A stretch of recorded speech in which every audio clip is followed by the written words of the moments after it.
Maithili express.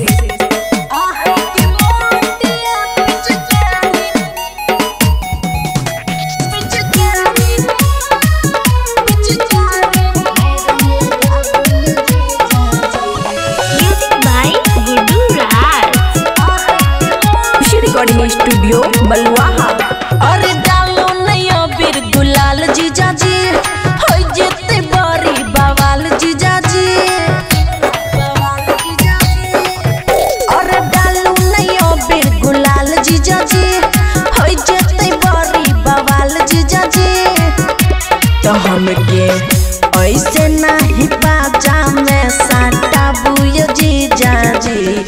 आहा के पिचकारी नई रंग लगाबो यो जीजा जी।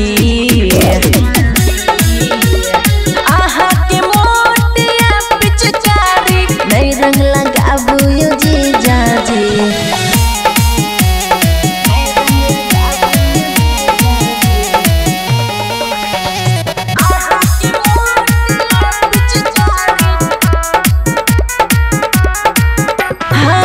घर में बाबू माई भैया सुतल दुआरा, कर भोज जबरी जीजा होते बड़ी लफरा। सुने छो न?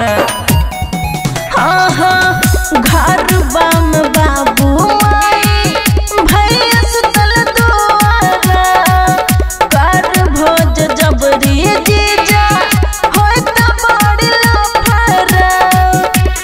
केना खेलिए होलिया है बताबू यो जीजा जी। कवाहा के मोटिया पिचकारी नई रंग लगाबू यो जीजा जी। कवाहा के मोटिया पिचकारी नई रंग लगाबू यो जीजा जी।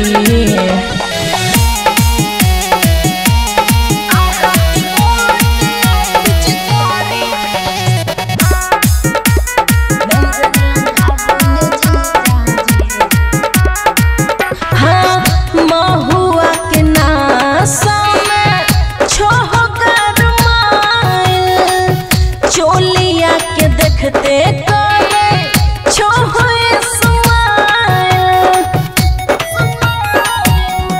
हाँ हाँ, फगुआ के नासा में छोह गरमाइल।